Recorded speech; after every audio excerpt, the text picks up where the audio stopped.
stop doing.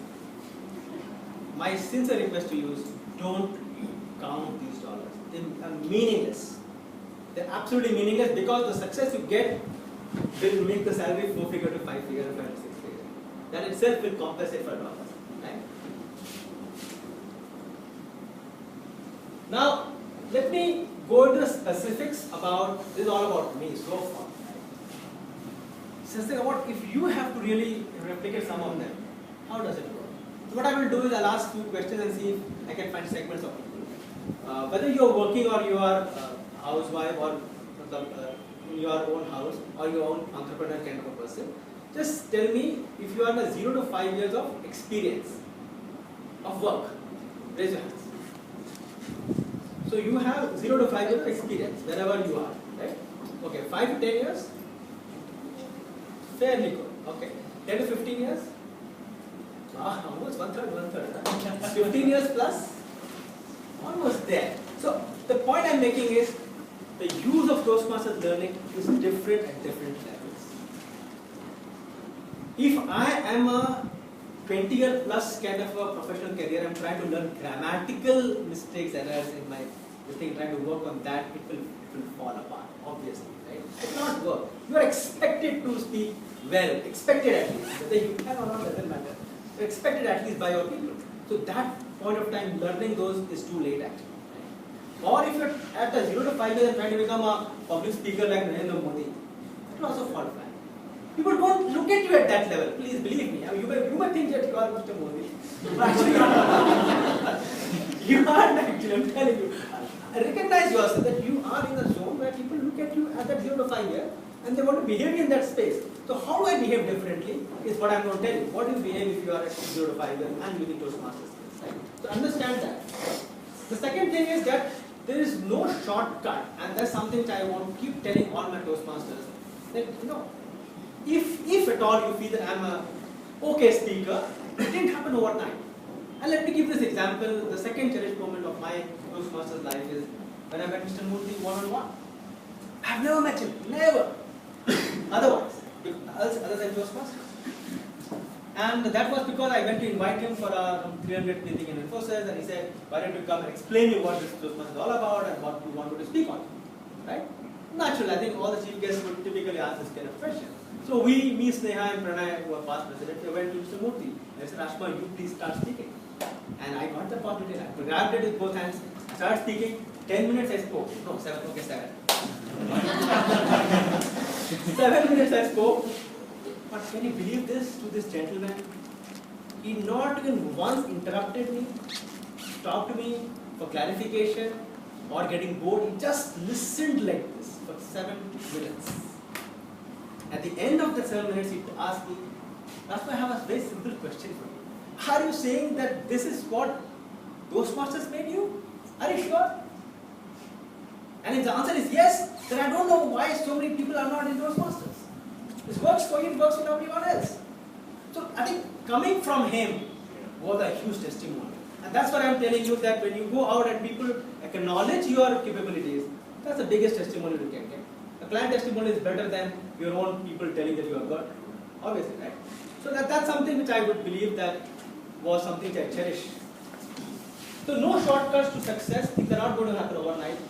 Also create a roadmap about where you want to be in your career. I was doing this career planning workshop with some new joinees in the organization and asked them, in how many years you want to be a CEO of the company? Some said 5, some said 10, not more than 10. Everybody wants to become CEO in 10 years. Do you think they can become CEO in 10 years? Of course not. The question is, if your expectations are wrong, then your choice of method will be wrong. If that is wrong, then the entire thing will become mismatch in expectation. Be clear where you are and where you want to be, more realistic. Get a mentor if you want that. But be clear about it, right? And lastly, when you are following a Toastmasters program, don't question this process. It has worked for 90 years, worked for so many people. It will work for you. Why so worried and cynical or skeptical about people coming in ties and jackets? You ask me, somebody asked me, why are you wearing tie and jacket? No, attire is the most important thing I have learned in Toastmasters. When you walk in here, before you open your mouth, people take you very seriously. Minimum they will be like, With the effort to put an iron coat and a jacket and all that, which effort? Yeah. So that is they'll give it to you till you will mess it up. That's the difference. Okay, so I was coming to the fact that if you're in 0 to 5 years, so those people in 0 to 5 years and who cross that still, focus on yourself. Focus on building networks within your teams only. If within your team of 5-6 people, you are seen as better communicator, chances are that you will get that edge over others, and when your boss looks at it, they say, this guy I want to promote to the next level. There is always a slot issue. IT industry guys do, right? There are 100 people to be promoted, but I have only 10 slots to do, which 10 to put there. Always a big challenge. Everybody is unhappy about it. If you are a good person, you will find that interpersonal relationships working for you. Build on that part as far as the category is concerned. Don't bother about the public speaking stage and zig back, right?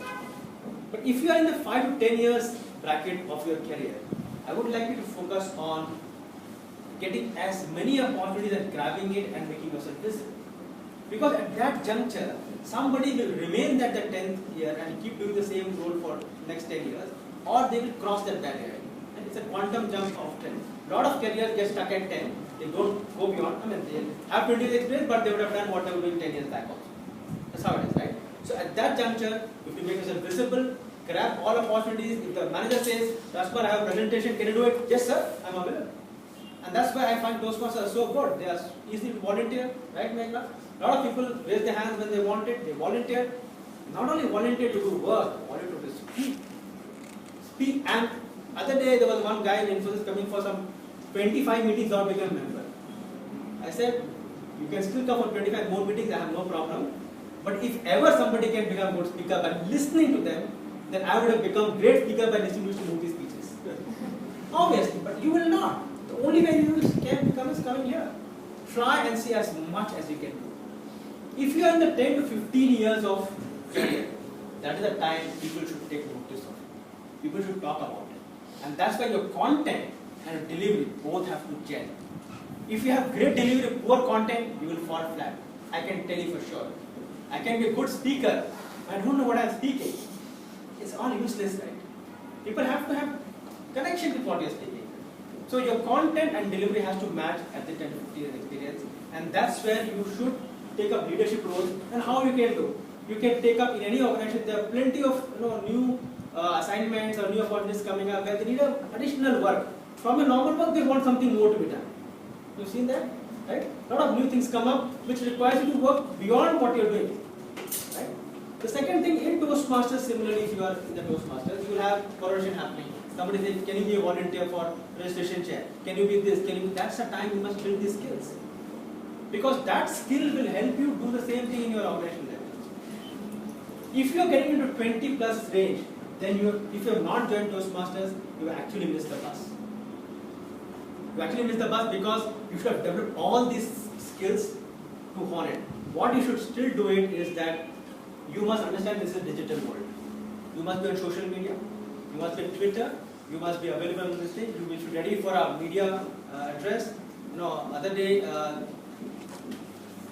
I don't remember, I had gone, Rohit, you were the MC, right? They called me to give away prizes to some of the winners in some water management thing. And then this guy calls, can you say a few words? Boss, come on, I didn't come to say something. I don't even know what you guys do for a living. I don't know. But you asked me to speak. And that's where your impromptu speaking skills, your readiness, clarity, and crisp. And I have always ensured I don't speak more than 2 minutes in such situations. When you're called just like that, right? So use your skills and make yourself visible, because that's when you can either become a CEO or you will not become a CEO when you have reached 20 years. Does it make sense? Does it give pointers for you to work on? And I'm telling you that all these things you can learn within Toastmasters. When the 0 to 5 years, you can take up club roles that will give you interpersonal relationship with people. When the 5-10 years in your career, in the club, you take up office positions roles, you take VP membership, you can take area governor as well. When you have 10 to 15 years in your career, you must take division directors, because then you are leading a lot of people. And then you can see whether you can make an impact with them or not. And when you are in the CEO level, you should be at the level in the district as well. Why not? That's why some people like to try it, and some people are not try it. If you don't have time, that's a different issue. But at least that's how you can map your Toastmasters journey and a professional journey. I'll pause here. I've got a red card already. Let me see. I have a slide I can share with you. Don't worry about it. What I want to say in summary is that these are the summarized learnings. One more minute. Summarized learnings of my Toastmaster journey over the last 16 months. First is importance of time. It's given 30 minutes. I have to respect 30 minutes, but I have a 1 hour content doesn't matter. 30 minutes and 30 minutes. I will try and respect it. Right? Importance of time. Many of my organization speeches, I feel people just blabbering and boring the people to death. That's a real fact. You can see in your own organization. Right? Time importance is fun. Second is attire. No question about it. You have to be impeccably dressed at all times. You may find sometimes that you're not suited for the occasion. That's okay. You can't wear this thing in a party, at a beach later. That's okay. But otherwise, remain properly attired. Speaking for middle of the lecture, I talked about that example when I was with Dinesh. CC10 speeches always works for you. Today I just this PPT organized what I want to say, how I want to say, where put humor, my hand gestures, how am I going to use it. All of them will have to come handy in every speech you are going to give. Don't think if you are giving CC7 speech, CC1 objectives are not applicable. No, they are applicable. So please include all the CC1 to 6 when you are giving CC7 speech. Do you do that? Nobody say yes. Yes. And the last one is content and delivery. Both get scored in a contest. If you're in a contest, what you're saying is as important as how you are saying it. So in your professional career, my dear friends, I would like to leave you the message that you can only enhance your career if you leverage this program, the various facets of this program, and use it to your advantage. I'll use a quote. One of our past international presidents said, and I'll probably read it from here, if you're not wrong. He said, if you can get everything out of Toastmasters that you can get out of Toastmasters, you will never get out of Toastmasters. I'll repeat that. If you get everything out of Toastmasters that you can get out of Toastmasters, you can never get out of Toastmasters. And I am a shining example. Thank you so much.